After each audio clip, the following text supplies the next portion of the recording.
മനുഷ്യ ശരീരത്തിൽ അത്യധികം ഇമ്പോർട്ടൻ്റ് ആയിട്ടുള്ള ഒരു സെക്സ് ഹോർമോണെ കുറിച്ചാണ് ഞാനിന്ന് പറയാൻ പോകുന്നത്. ടെസ്റ്റോസ്റ്റിറോൺ.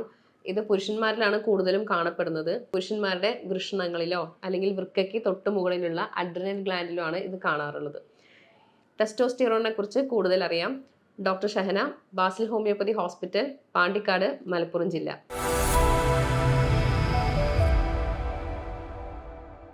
പുരുഷന്മാരിൽ ഉയർന്ന തോതിൽ ഇത് കാണപ്പെടുന്നുണ്ടെങ്കിലും സ്ത്രീകളിലും ഇത് കുറഞ്ഞ അളവിൽ ഓവറീസിൽ നിന്നും പ്രൊഡ്യൂസ് ചെയ്യുന്നുണ്ട്.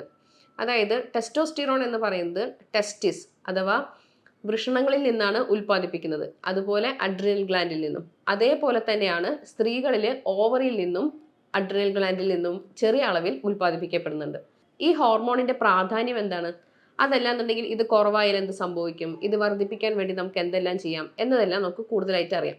പുരുഷന്മാരിൽ ശബ്ദം കട്ടിയാകുന്നതും അല്ലാന്നുണ്ടെങ്കിൽ ഒരു പ്യൂബർട്ടൽ ഏജ് അറ്റൈൻ ചെയ്ത് കഴിഞ്ഞാൽ താടി മീശ വളരുന്നത്, രോമ വളർച്ച, മാംസപേശികളുടെ ശക്തി കൂട്ടുന്നതിന്, ബലം വർദ്ധിപ്പിക്കുന്നതിനൊക്കെ ആയിട്ട് നമുക്ക് ഈ ടെസ്റ്റോസ്റ്റിറോൺ ഹെൽപ്പ് ചെയ്യാറുണ്ട്.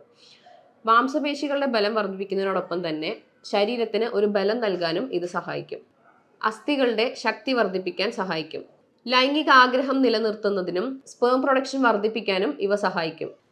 മാനസികാരോഗ്യത്തിനും ആത്മവിശ്വാസം നിലനിർത്താനും ഇവ നമ്മളെ സഹായിക്കും. ഇനി ടെസ്റ്റോസ്റ്റിറോൺ കുറവായാൽ എന്തെല്ലാം സംഭവിക്കും നമുക്ക് നോക്കാം. നമുക്ക് സെക്ഷൽ ഡിസയർ കുറയും, അതായത് ലൈംഗിക ആഗ്രഹം കുറയും. അതുവഴി പാർട്ട്ണറെ സംതൃപ്തിപ്പെടുത്താൻ നമുക്ക് കഴിയില്ല. ക്ഷീണം, തളർച്ച, ഉറക്കക്കുറവ്, ആത്മവിശ്വാസക്കുറവ്, ശരിയായ ഉറക്കം, റെഗുലർ ആയിട്ടുള്ള എക്സസൈസ് ഇവയെല്ലാം ടെസ്റ്റോസ്റ്റിറോൺ വർദ്ധിപ്പിക്കാനായിട്ട് നമ്മളെ സഹായിക്കും. കൂടാതെ നമ്മൾ ഫുഡിൽ പ്രോട്ടീൻ റിച്ച് ആയിട്ടുള്ള ഫുഡ് എടുക്കുക, വൈറ്റമിൻ ഡി ഇൻക്ലൂഡ് ചെയ്യുക. അതിനായിട്ട് ഇളം വെയിലോ സൂര്യപ്രകാശമോ കൊള്ളുന്നത് വളരെ നല്ലതാണ്. മദ്യപാനം, പുകവലി എന്നിവ ഒഴിവാക്കുക. എന്തെല്ലാം ഭക്ഷണങ്ങൾ ഇനി പ്രോട്ടീൻ റിച്ച് ആയിട്ട് നമുക്ക് ഉൾപ്പെടുത്താം എന്നുള്ളതാണ്.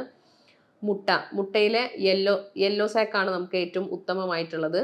രണ്ടാമത് മീൻ, ട്യൂണ, മത്തി, സാൽമൺ പോലെയുള്ള ഫിഷുകൾ ടെസ്റ്റോസ്റ്റിറോണിൻ്റെ ഉൽപ്പാദനം വർദ്ധിപ്പിക്കാനായിട്ട് സഹായിക്കും. ഇനി ചിക്കനോ ബീഫോ എടുക്കുകയാണെങ്കിൽ കഴമ്പ് കുറഞ്ഞിട്ടുള്ള ഭാഗങ്ങൾ എടുക്കാനായിട്ട് ശ്രദ്ധിക്കുക. കൂടാതെ പയറുവർഗ്ഗങ്ങൾ, പയറ്, പരിപ്പ്, സോയ പോലെയുള്ളതൊക്കെ ഉൾപ്പെടുത്തുക. കൂടാതെ സിങ്ക്, മഗ്നീഷ്യം എന്നിവ ഉൾപ്പെട്ട ഭക്ഷണങ്ങൾ, അതായത് കാഷ്യൂ, ബദാം, വാൽനട്ട്, പയറുവർഗ്ഗങ്ങൾ, പംകിൻ സീഡ്, ഓയിസ്റ്റർ, ചെറുധാന്യങ്ങൾ, ചീര, തേൻ എന്നിവയെല്ലാം വളരെ ഉത്തമമാണ്. ഇനി ഹോർമോണൽ ബാലൻസ് നിലനിർത്തുന്നതിനായിട്ട് ബ്രോക്കോളി, കാബേജ്, കോളിഫ്ലവർ ഇവ ഈസ്ട്രോജന്റെ അളവ് കുറയ്ക്കുന്നതിനും സഹായിക്കാറുണ്ട്. അവക്കാഡോ, ഒലിവ് ഓയിൽ, ഓറഞ്ച് എന്നിവയിലെല്ലാം വൈറ്റമിൻ ഡിയും നിറയെ ആന്റി ഓക്സിഡൻസും അടങ്ങിയിട്ടുള്ളതാണ്. കൂടാതെ പാല്, തേന് എന്നിവയെല്ലാം ഉൾപ്പെടുത്താനായിട്ട് ശ്രദ്ധിക്കുക.